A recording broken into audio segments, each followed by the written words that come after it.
Hey everyone, this is Nina from ROADIE Free Radio. In this clip, Larry talks to Austin Schroeder, FOH for Rage Against the Machine, about the insane story of how he didn't get a job at Clair Bros Audio. Don't forget to get a haircut, folks. Or do, because it all worked out for the best for Austin. If you want to hear more from Austin, you can listen to the full episode, number 161 from the eve of the apocalypse, March 2nd, 2020. Thank you for listening. Thank you for subscribing. Here's Larry and Austin Schroeder.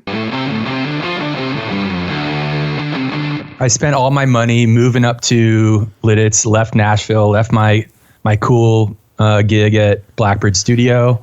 I get up there, I'm all amped up. I'm just kind of young and stupid. You know, I think I was maybe 21 or 22. And I get up there and I'm all ready to go. And the way that I got the job, I think, was kind of unusual.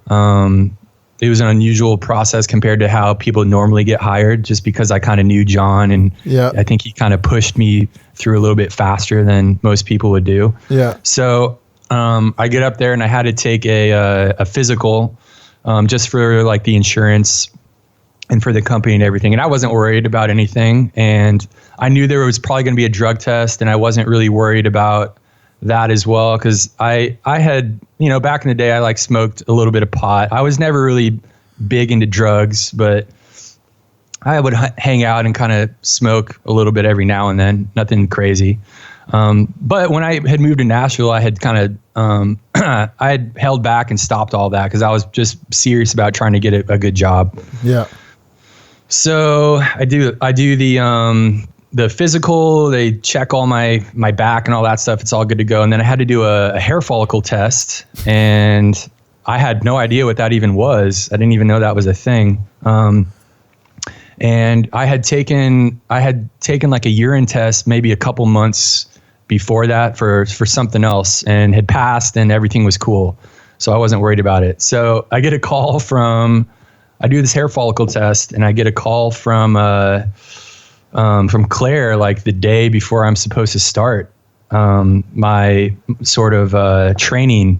They do like a 6-month training, which is why I had to move up there. And they're like, "Hey man, so we had like THC showed up on this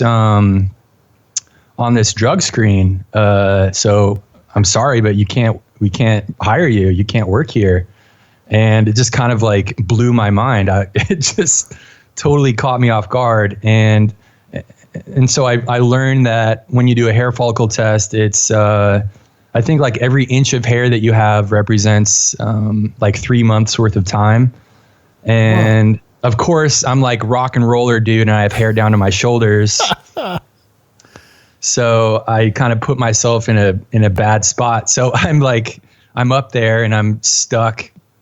And I'm like, shit, what am I going to do now? This is it.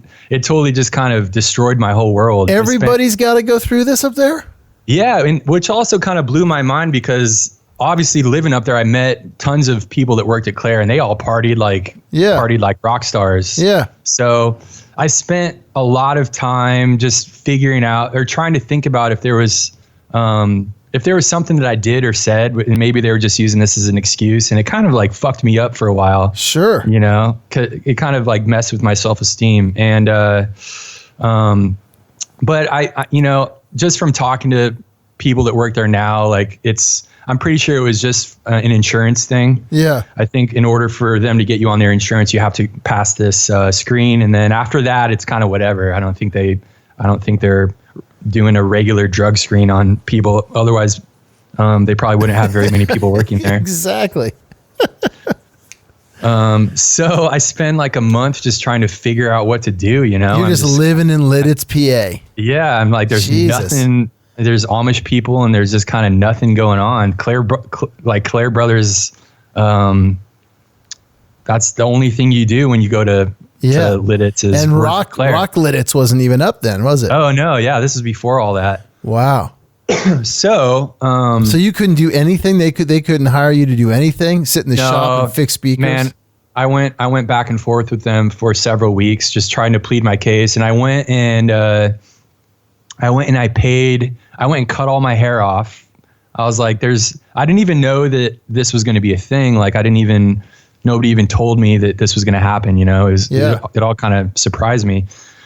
So I went and cut my hair off, and I paid for another hair follicle test out of my own pocket to kind of show to them. And I, again, I think it's just part of their protocol. I think that they weren't able to really bend it enough to make it work for me. Yeah. And on top of that, I'm just kind of a young idiot who I'm sure I kind of went about it probably not the most professional way, right? With just whatever I said or whatever I emailed to them. I probably just sounded like some stupid kid. Yeah. So I don't hold any grudges for any of that, Yeah. I get it. And so the reason I kind of like telling this story is because I think that it actually worked out in the best way possible. Because I was up there, I didn't know what I was going to do. And, I just started getting on Google trying to figure out like, what else can I do now that I'm here? And I'm not able to leave because I kind of spent all my money to get up there. Yeah. So I find this kind of small, this smaller kind of regional company that's called Allusions Sound and Lighting.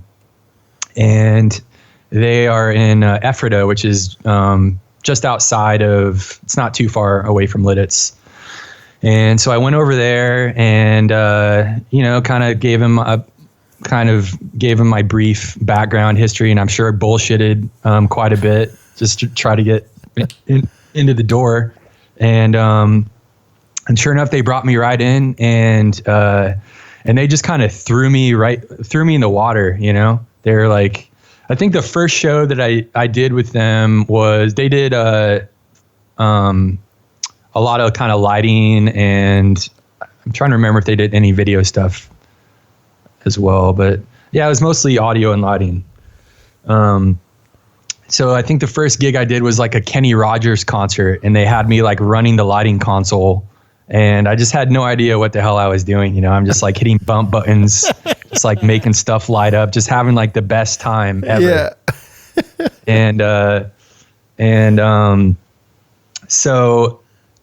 So kind of what I learned is that, most of the time when people go through Clair, they can spend years just kind of building cables. Right. And sometimes it kind of takes a while to climb up the ladder because the ladder is so huge at that place because it's such a big company.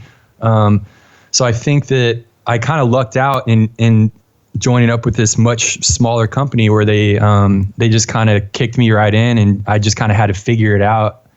And I think that I learned a lot faster. Yeah. And I think that, I was mixing bands after I had only, worked there for a few months. They kind of gave me like a quick little rundown of how it all works. And I just kind of started paying attention and asking questions. And I just kind of was able to figure it out pretty quickly.